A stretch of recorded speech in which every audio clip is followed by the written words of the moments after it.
Assalamualaikum warahmatullahi wabarakatuh. Halo semuanya teman-teman, selamat malam, selamat datang kembali di channel kesayangan kita, channel Ilo Ekstrim, dan masih bersama saya Ilo. Dimanapun teman-teman berada, semoga teman-teman selalu dalam keadaan sehat walafiat, tanpa kekurangan satu apapun, amin amin ya robbal alamin. Dan pada kesempatan yang baik ini saya akan membawakan satu kisah dari Bang Sidik. Kisah-kisah dari Bang Sidik selalu dark, horor dapat banget ya. Tapi sebelum kita masuk ke dalam kisahnya, buat teman-teman yang mungkin belum subscribe, bisa diklik dulu tombol subscribe-nya. Jangan lupa lonceng notifikasi yang juga dinyalakan agar teman-teman selalu mendapatkan notifikasi dari konten-konten yang akan kami upload di setiap harinya. Dan untuk channel Ilo Ekstrim, kami upload setiap hari teman-teman, setiap malam jam 7 malam waktu Indonesia bagian Barat. Oke, nggak pakai berlama-lama lagi, pasti dengan sabaran kan? Untuk masuk ke dalam kisahnya, kita langsung saja masuk ke dalam kisahnya. Mode horor. Suara misterius dari rumah sebelah. Perkenalkan, namaku Rio. Aku adalah seorang pegawai swasta yang pada saat ini sudah menempati rumah baru di pinggiran kota Bandung. Namun, pada saat aku pertama kali datang ke kota ini dan mulai mencari kontrakan untuk tempat tinggalku, aku pernah mengalami hal yang menyeramkan, dan hal itu tidak pernah aku lupakan hingga sekarang. Aku ingat pada waktu itu, ketika aku pertama kali diterima bekerja di salah satu pabrik yang ada di kota ini. Di sana, aku juga mendapatkan kontrakan yang lumayan agak jauh dengan tempat kerjaku. Ya memang, uangku pada saat itu pas-pasan, sehingga aku harus mencari kontrakan itu dengan harga yang sesuai dengan isi dompetku. Aku tidak terlalu membawa banyak barang. Ketika aku pindah ke rumah kontrakan itu, yang aku bawa hanyalah satu dus yang berisi perlengkapanku, lalu tas besar yang berisikan baju dan celanaku ketika tinggal di sini. Aku turun dari angkot dan berjalan kaki sepanjang 1 kilometer untuk sampai ke kontrakan tersebut. Kontrakannya memang agak terpencil, namun dengan harga yang murah membuatku menyewa kontrakan itu hingga aku gajian nanti dan bisa mencari kontrakan yang lebih layak untuk kedepannya. Suasana di rumah kontrakan itu terasa lembab dan sedikit berbau tanah. Ketika aku sampai di sana, terlihat beberapa deretan pintu tua yang terbuat dari triplek berwarna kusam berjajar rapi hingga ke ujung. Kontrakan itu ada 10 pintu, namun tampaknya hanya beberapa yang berpenghuni dan sisanya nampak kosong dan tidak terurus. Ketika aku sampai, aku disambut oleh ibu-ibu berkerudung yang menyapu halaman depan kontrakan. Rambutnya sebagian sudah memutih dengan kulitnya yang sudah keriput karena termakan usia. Kang Rio ya? Tanyanya ketika melihat aku datang dan masuk ke komplek kontrakan itu. Aku tersenyum dan mengangguk, lalu tak lama ia kembali berkata, "Ya, perkenalkan, nama saya Bu Nani. Tadi pemilik kontrakan memberitahu kalau Kang Rio akan datang dan menitipkan kuncinya sama saya.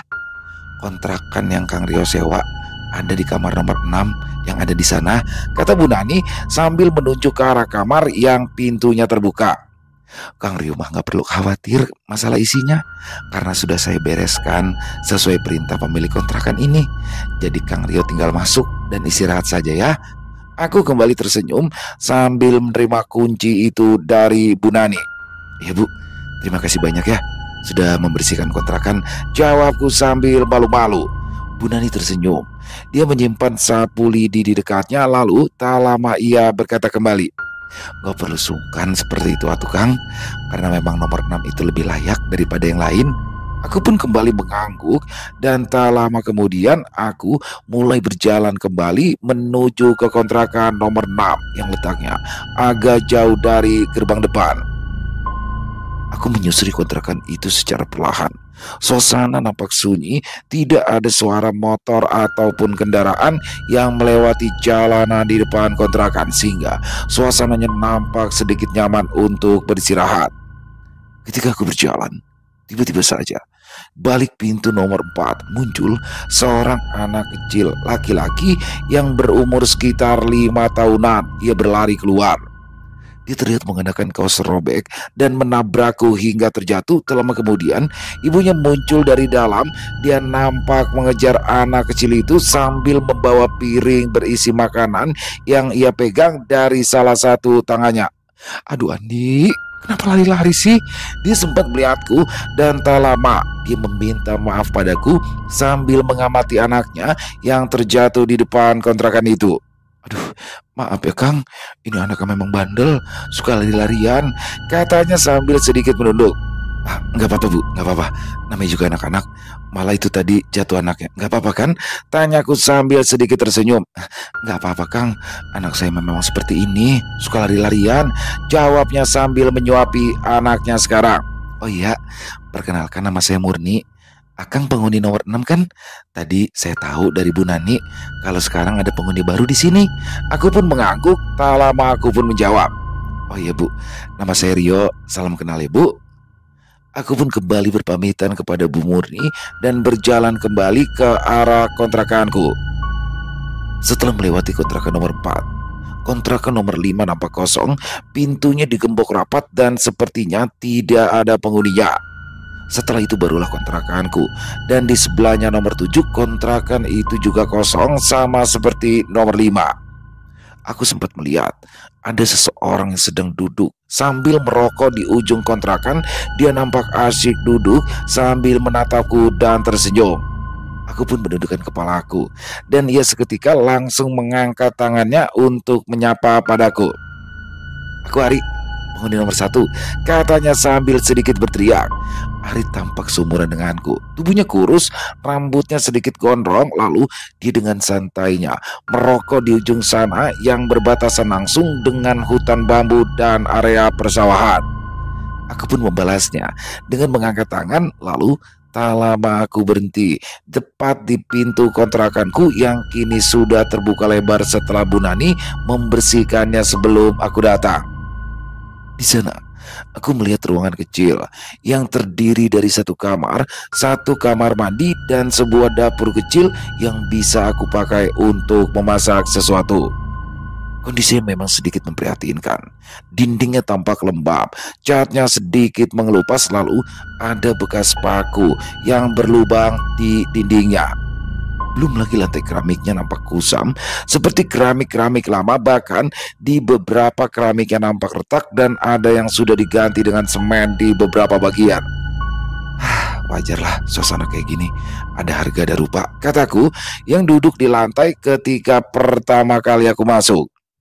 Aku sempat melihat suasana kamarnya dan aku tidak perlu khawatir untuk tidur karena ternyata pemilik kontrakan sudah menyiapkan satu kasur busa di sana sehingga aku tidak perlu membeli kasur untuk beristirahat. Aku pun akhirnya meletakkan barang-barangku dan mulai merebahkan tubuhku di sana. Tak lama aku pun tertidur dan baru terbangun ketika malam tiba. Suasana malam sepertinya nampak ramai di dalam kontrakan itu. Para penghuni kontrakan yang merupakan pegawai pabrik membuat mereka baru datang ke kontrakan ketika sore. Aku pun keluar dan mencari makan di sekitar kontrakan. Di sana, aku juga bertemu dengan beberapa penghuni dan memperkenalkan diriku sebagai penghuni kontrakan baru di sana. Semakin hari, aku pun semakin akrab dengan mereka.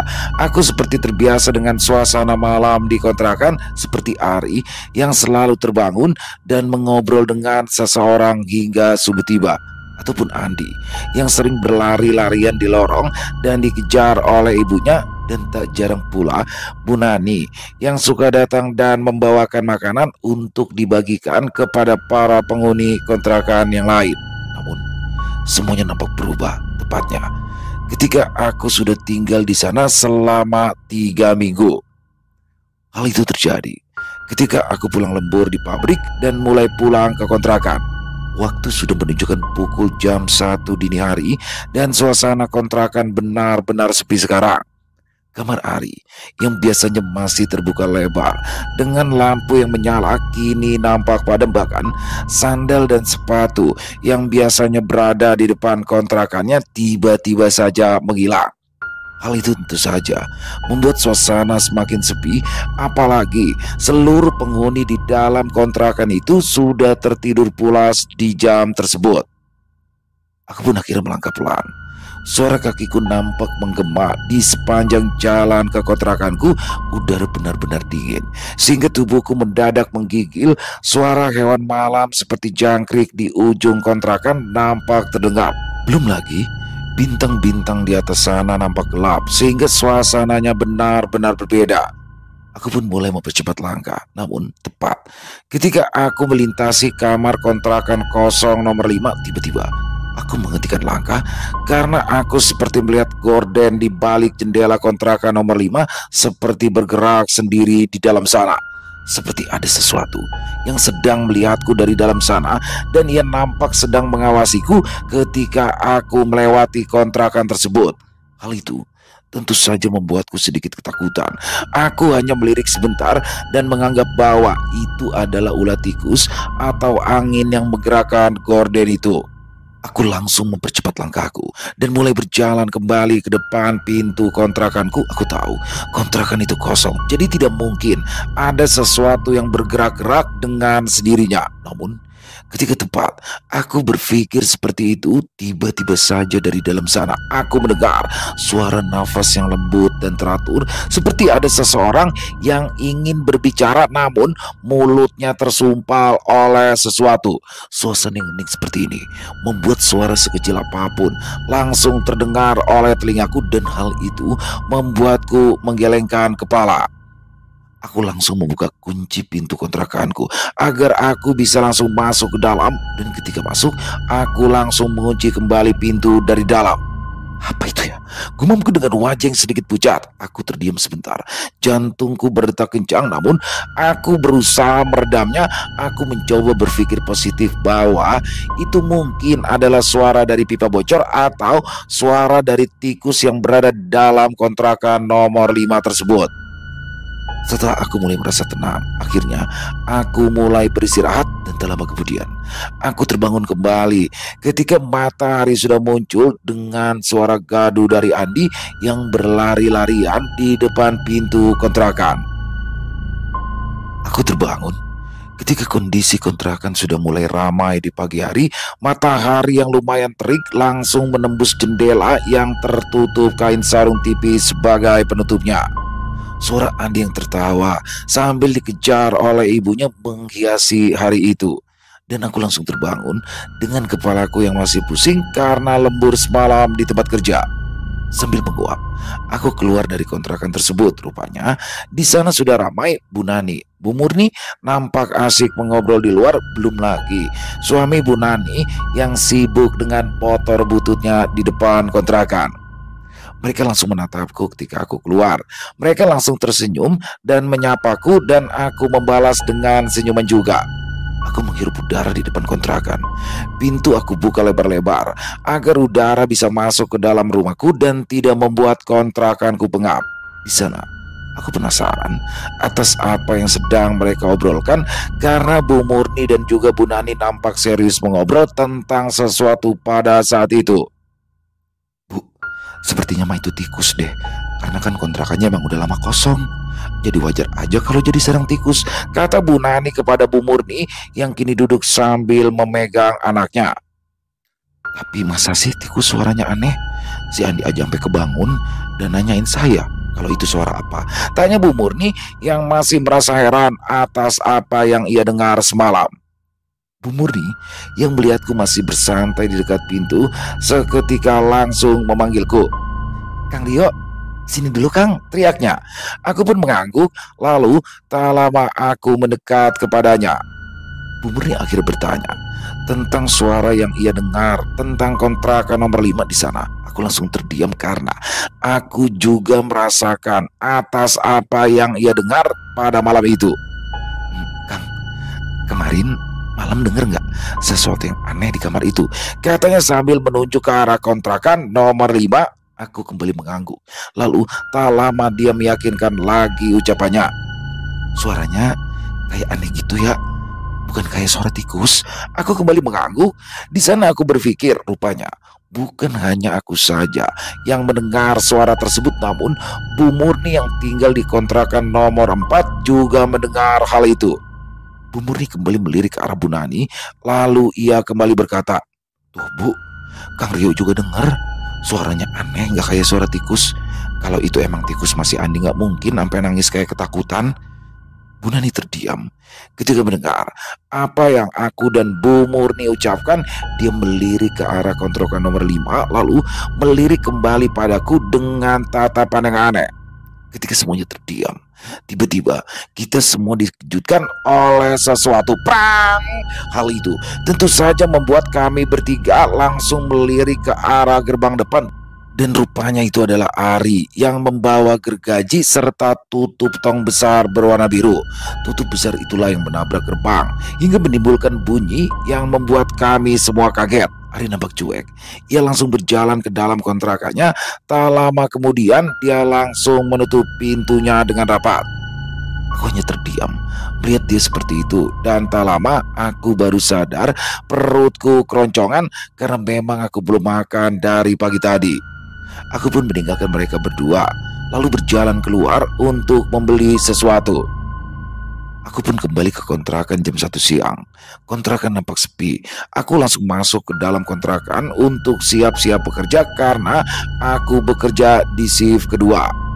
Ketika aku masuk ke dalam kamar mandi, aku seperti mendengar ada seseorang yang membuka keran air di kontrakan nomor 5.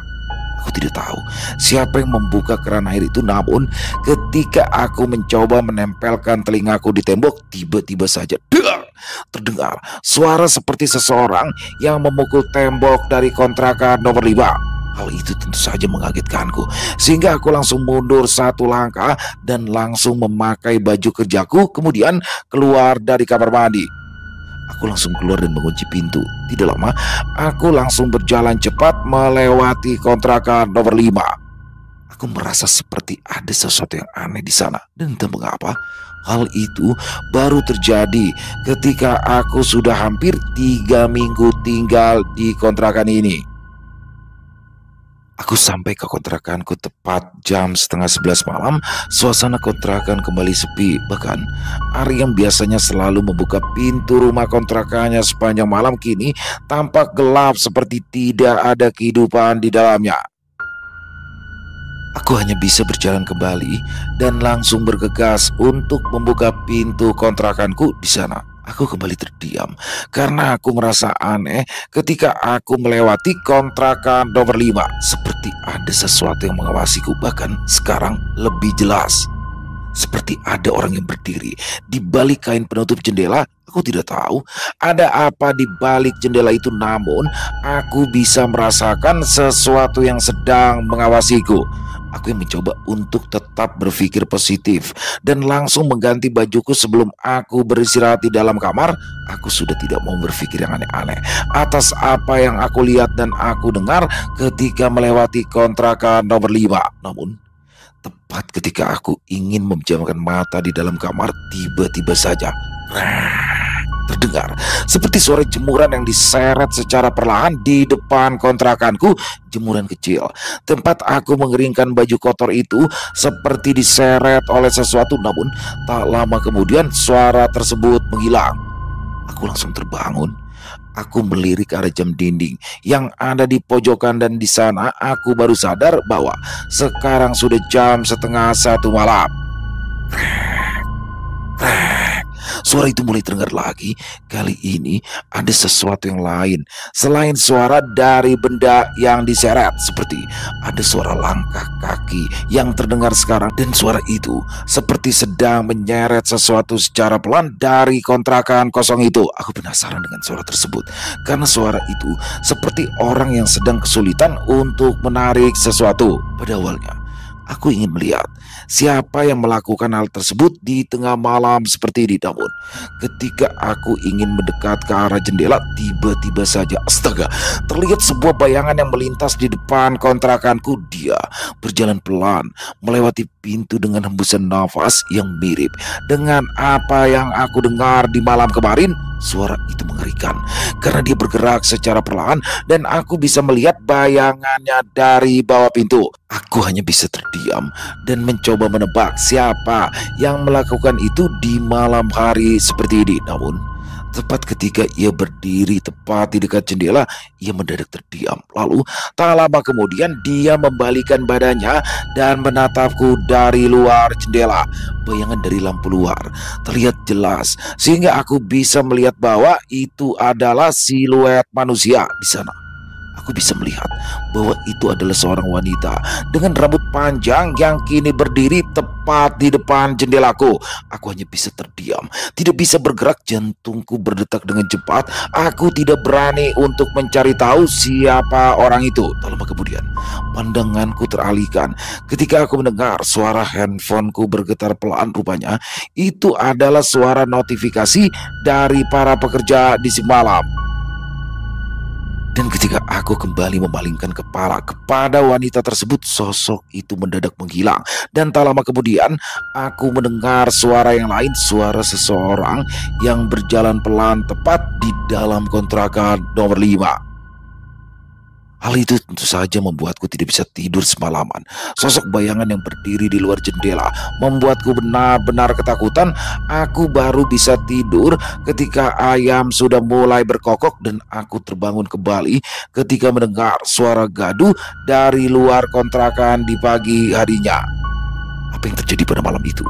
Rupanya terjadi kembali di malam-malam berikutnya ketika aku kembali pulang dari pabrik dan beristirahat di dalam kontrakan. Tiba-tiba saja suara itu kembali datang. Suara itu muncul seperti langkah kaki seseorang yang sedang menyeret sesuatu di luar kontrakan. Aku hanya bisa terdiam dan melihat kembali ke arah jendela. Suara itu terus-menerus muncul seperti sedang mondar-mandir dari gerbang depan ke ujung kontrakan, lalu kembali lagi dan berhenti di kontrakan nomor 5.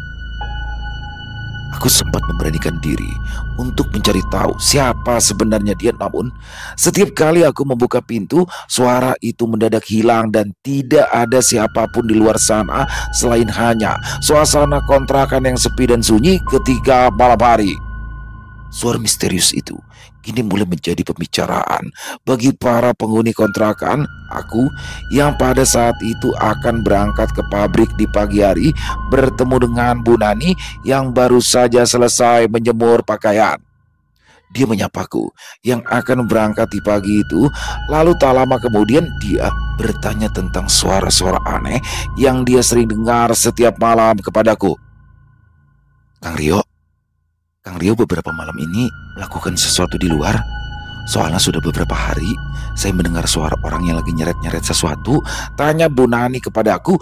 Aku langsung menggelengkan kepala. Bahkan aku berkata bahwa aku juga mendengar suara itu dalam beberapa malam ini. Namun bukan aku pelakunya. Bu Nani nampak kebingungan ketika ia mendengar jawabanku. Di sini yang pulang kerjanya malam hari kan cuma Kang Rio sama si Ari doang. Tapi si Ari juga bilang bukan dia yang melakukan hal itu, kata Bu Nani. Terus kalau bukan kalian berdua, lalu siapa? Soalnya si Ari juga biasanya suka nongkrong sampai pagi. Sekarang malah suka matiin lampu semenjak putus dari pacarnya. Jadi gak ada yang jagain kontrakan ini kalau malam. Aku hanya mengangguk. Di sana aku tidak terlalu mengobrol banyak karena aku harus segera pergi dan mulai bekerja di pabrik di pagi itu.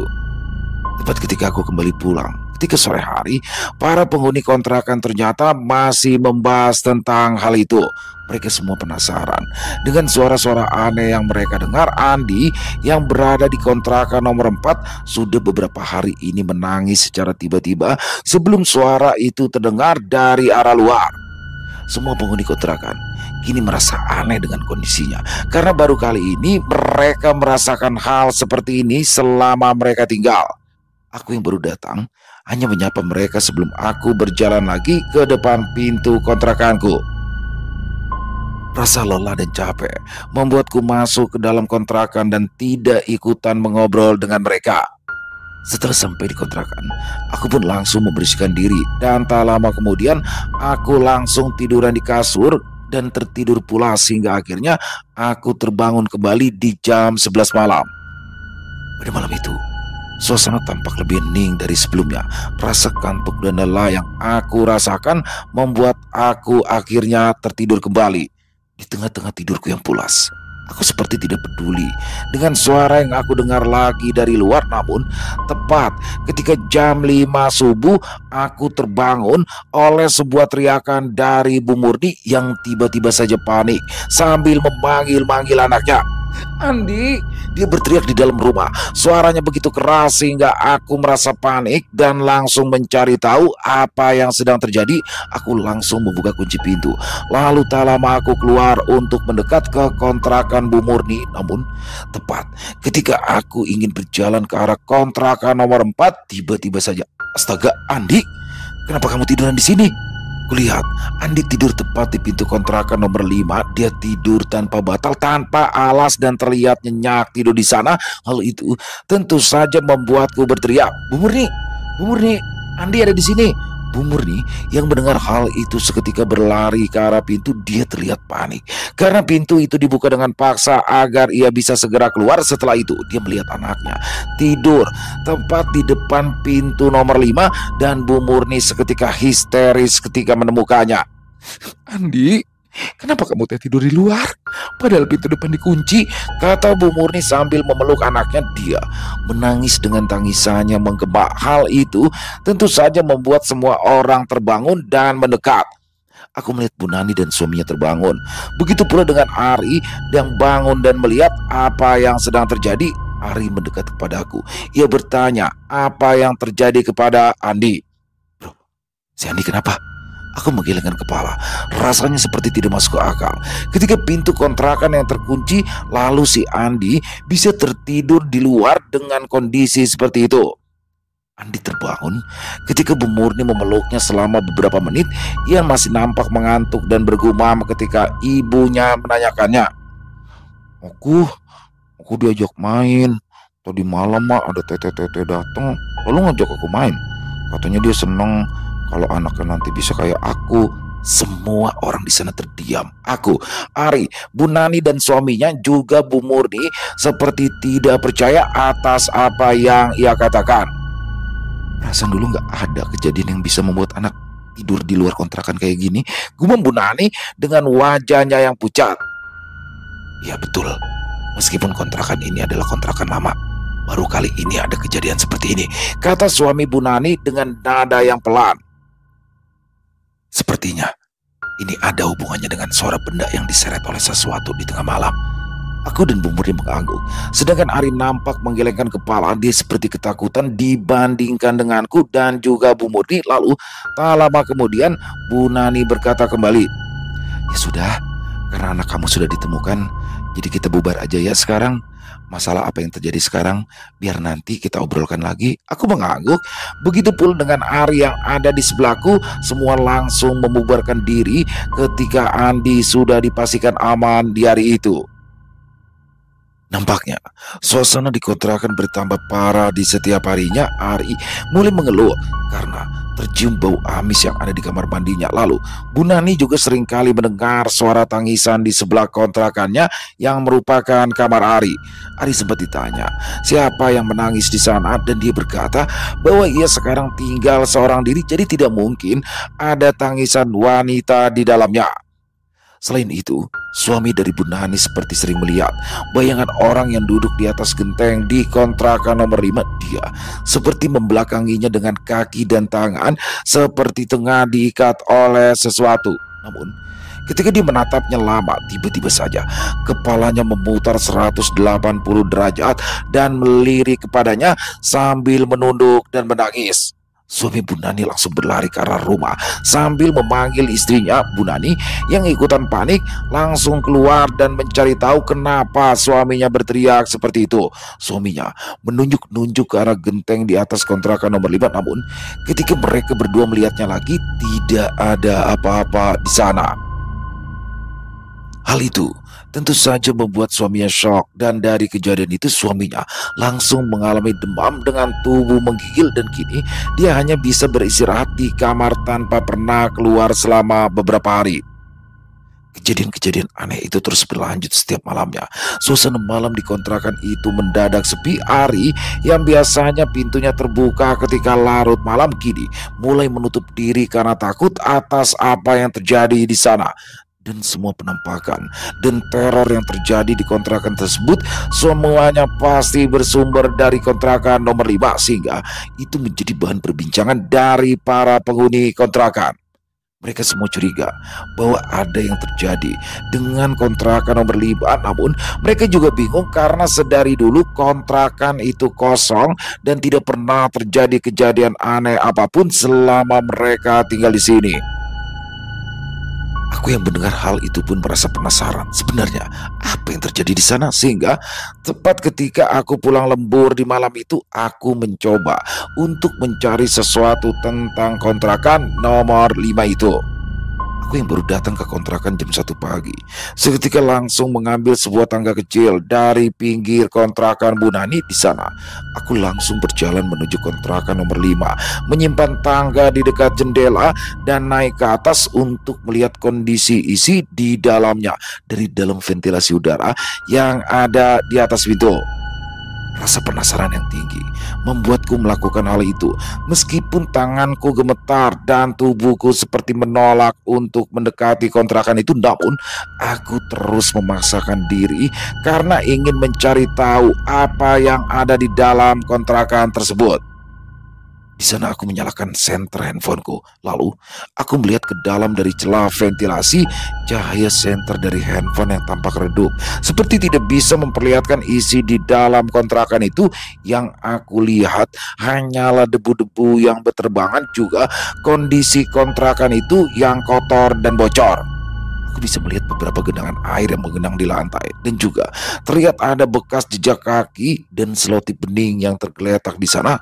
Kontrakan itu benar-benar kosong, dan aku hanya bisa terdiam melihat isi dari kontrakan itu.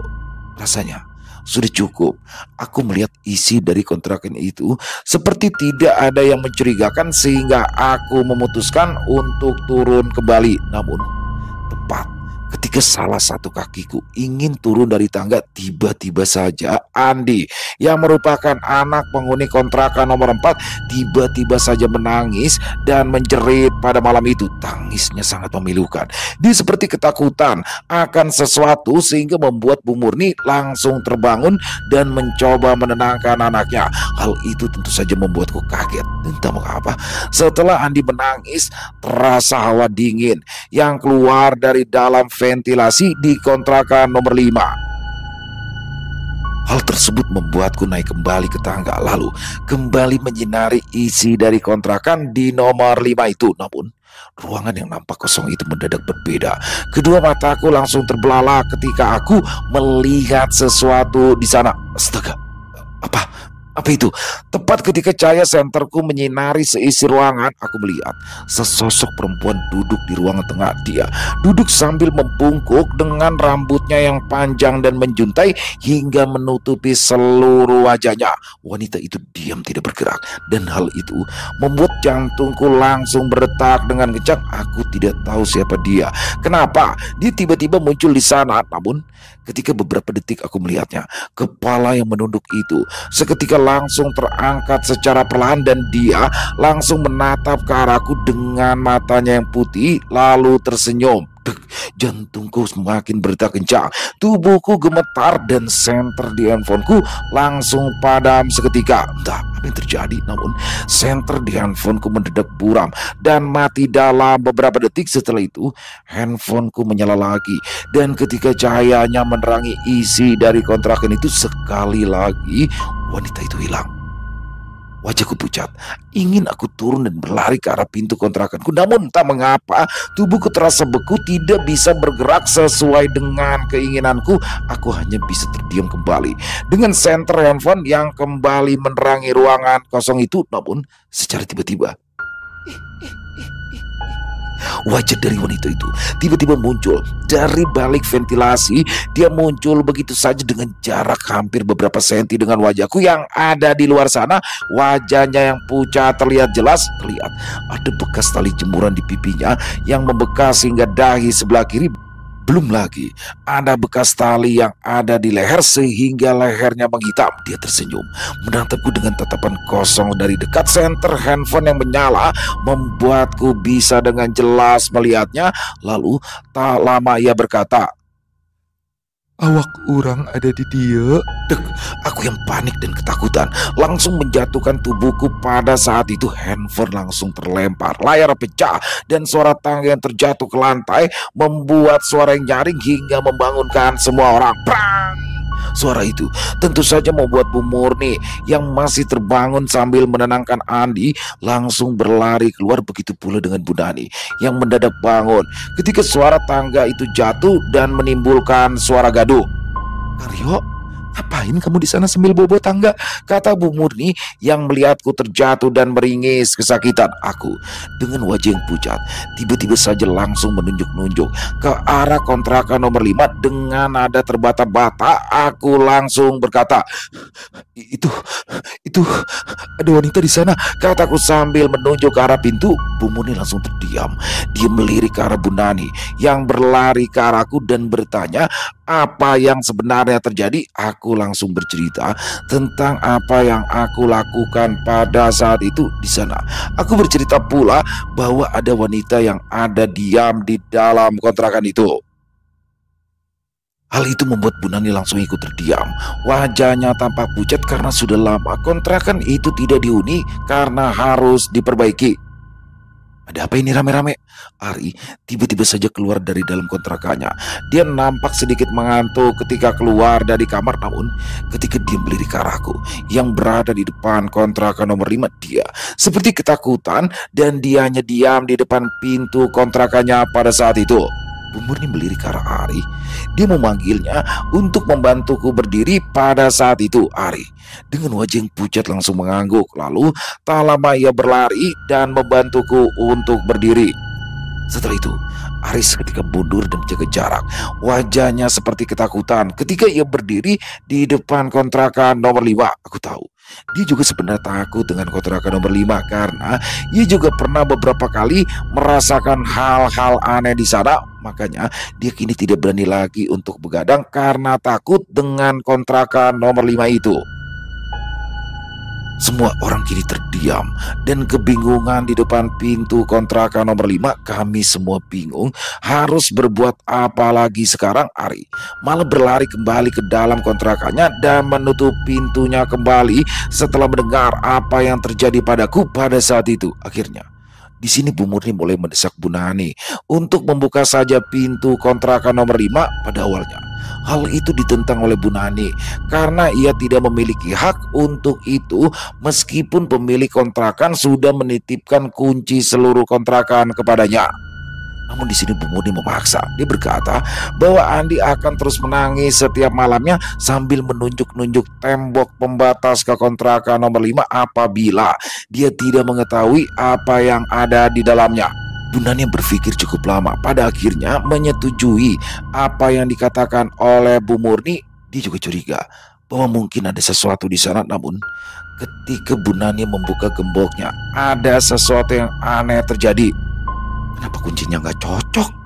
Semua orang yang ada di sana terdiam. Kontrakan nomor 5 seperti tidak mau dibuka begitu saja. Semua kembali terdiam.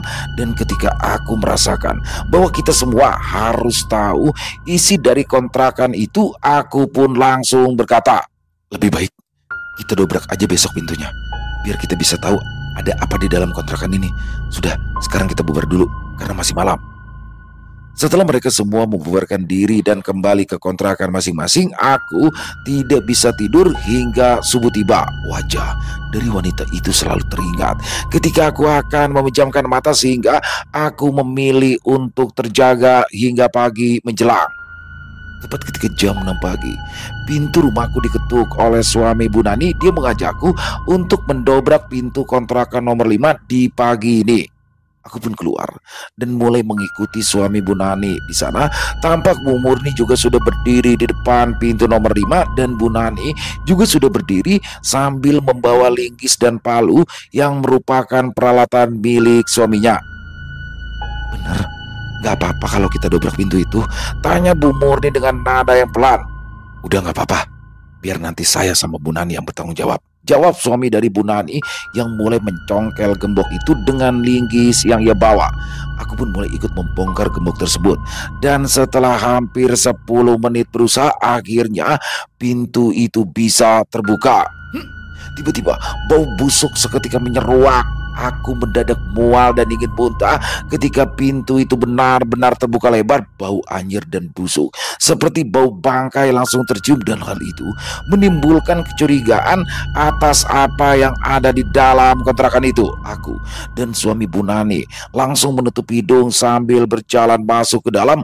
Udara di dalam sangat pengap dan juga lembab, sehingga aku harus berhati-hati ketika masuk ke dalam sana. Aku mengikuti suami Bu Nani hingga ke area kamar mandi yang berada di belakang, dan ketika dia membuka pintu kamar mandi belakang, tiba-tiba saja astaga, suami Bu Nani seketika muntah karena di sana kami melihat tubuh yang berada di dalam tong berisi air dengan kondisi yang mengenaskan. Rambut nampak menutupi wajahnya dan tubuhnya terikat oleh lakban, sehingga membuat kami berdua langsung panik dan pucat. Bu Nani dan Bu Marni yang menunggu di luar seperti penasaran atas apa yang terjadi, namun aku langsung berlari ke arah mereka dengan wajah yang pucat dan seketika berteriak untuk memanggil petugas karena di dalam sana ada mayat seorang perempuan. Kontrakan yang sepi itu kini menjadi ramai. Para petugas yang datang langsung memberikan garis kuning dan membawa tong itu ke ruang tengah. Aku melihatnya dari kejauhan, dan ketika tubuhnya dikeluarkan dari tong, aku bisa melihat bahwa itu adalah tubuh seorang perempuan muda yang wajahnya sama persis dengan apa yang aku lihat kemarin malam. Kini aku bisa melihatnya dengan jelas. Kedua matanya masih melotot dengan kulit yang membiru. Ketika dikeluarkan dari dalam tong, perutnya nampak menonjol seperti sedang mengandung. Rambutnya panjang, nampak pucat serta menempel di dinding tong ketika tubuhnya dikeluarkan. Semua penghuni kontrakan merasa tidak percaya bahwa ada mayat di dalam sana, dan ketika Bu Nani melihat wajah dari wanita itu, dia sepertinya sadar akan sesuatu. "Oh, bukan itu pacar si Ari yang kemarin udah putus?" kata Bu Nani. "Soalnya si Ari teh suka nginepin pacarnya di kontrakan." Aku, Bu Murni, serta suami dari Bu Nani nampak terdiam seketika. Kami bertiga langsung berdiri ke arah pintu kamar Ari yang tertutup dengan rapat. Di sana, suami dari Bu Nani langsung berlari ke arah pintu kontrakan Ari. Dia mengetuk-ketuk pintu kontrakannya sambil memanggil-manggil namanya. "Ari, Ari, keluar kamu!" Kondisi kamar Ari hening, seperti tidak ada orang di dalam. Suami dari Bu Nani langsung mendobrak pintu itu hingga pintunya terbuka, dan di sana dia tidak menemukan Ari. Sebagian barang-barangnya juga sudah tidak ada. Tampaknya Ari sudah pergi meninggalkan kontrakan ini tepat ketika aku melihat sosok itu tadi malam. Entah apa yang sudah dilakukan Ari kepada wanita itu, namun hal tersebut langsung dilaporkan kepada para petugas yang di sana, dan setelah itu Ari menjadi buron karena dia dituduh membunuh pacarnya sendiri dan menyembunyikan mayat pacarnya di dalam kontrakan nomor 5. Selesai. Wow, luar biasa kisah dari Bang Sidik, asli nih. Ini horornya dapat banget nih kalau menurut saya. Salah satu cerita Bang Sidik yang gigit banget horornya, karena apa ya, misterius banget tuh. Ada suara, ada gerakan-gerakan aneh, penampakan-penampakan aneh dari rumah yang ada di sebelahnya, padahal rumah itu kosong. Dan ini sedikit plot twist ya teman-teman ya. Mungkin ada beberapa teman-teman yang sudah menduga ya bahwasanya pelakunya adalah Ari. Memang sempat terlihat ada kecurigaan di situ, tapi bener-bener nggak nyangka kalau Ari sampai sekejam itu, ya ampun. Jadi nggak ngerti deh itu tujuannya apa. Itu ditaruh di dalam tong, terus tongnya diisi air, kan jadi rusak tuh ya, apa namanya, jenazahnya rusak. Dan di sini benar-benar, tapi alhamdulillah akhirnya bisa ditemukan. Jadi suara-suara misterius itu adalah suara dari si cewek yang ingin seperti memberikan pesan bahwa saya ada di sini. Dalam bahasa Sunda dia berkata, yang intinya tubuhnya masih ada di situ. Dan banyak sekali ya pelajaran yang bisa kita ambil dalam kisah ini. Terutama kita harus, jadi rumah kosong itu jangan sampai dibiarin benar-benar kosong banget. Dan tetap ya harus ada pengecekan rutin, terutama bagi para pemilik kontrakan ataupun penjaga kontrakan. Walaupun rumah itu kosong, tetap harus sesekali dimasuki, dibersihkan. Karena yang pertama, selain bisa akan timbulnya sosok-sosok gaib di rumah itu paling tidak itu akan menjadi sumber penyakit kalau tidak dibersihkan. Karena yang namanya rumah kosong kan lapuk kayunya, banyak genangan air dan segala macam ya. Kisahnya keren banget di sini. Terima kasih Bang Sidik atas kisahnya yang luar biasa, dan semoga kisah barusan bisa menghibur teman-teman semua ya. Para pecinta penikmat horor misteri, lebih khususnya lagi kepada para subscriber dari channel Ilo Extreme. Buat yang punya komentar lain, yang punya pendapat lain, bisa menuliskan di dalam kolom komentar ataupun hanya sekedar saling menyapa. Insya Allah kami akan menjawab satu persatu. Dan buat teman-teman yang belum subscribe, yuk bisa diklik tombol subscribe, jangan lupa lonceng notifikasinya dinyalakan agar teman-teman selalu mendapatkan notifikasi dari konten-konten yang akan kami upload di setiap harinya. Oh iya, buat teman-teman yang mungkin punya kisah horor misteri ya, yang apabila mungkin berkenan untuk dibawakan di channel kami, silakan bisa mengirimkannya ke nomor telepon kami yang ada di sini. Bebas, kirimannya boleh dalam bentuk tulisan, boleh dalam bentuk rekaman suara, senyamannya teman-teman aja. Dan buat teman-teman yang sudah mengirimkan kisah, kami ucapkan terima kasih. Di akhir kata saya Ilo mengucapkan permohonan maaf apabila mungkin dalam pembawaan kisahnya barusan ada kata-kata saya yang salah ataupun ada kata-kata saya mungkin yang kurang berkenan. Saya mohon dibukakan pintu maaf yang seluas-luasnya. Sampai berjumpa lagi di konten-konten kami selanjutnya yang pasti tidak kalah ngerinya, yang pasti tidak kalah seramnya. Masih bersama saya Ilo di channel Ilo Extreme. Salam sehat, sukses selalu untuk kita semua. Wassalamualaikum warahmatullahi wabarakatuh.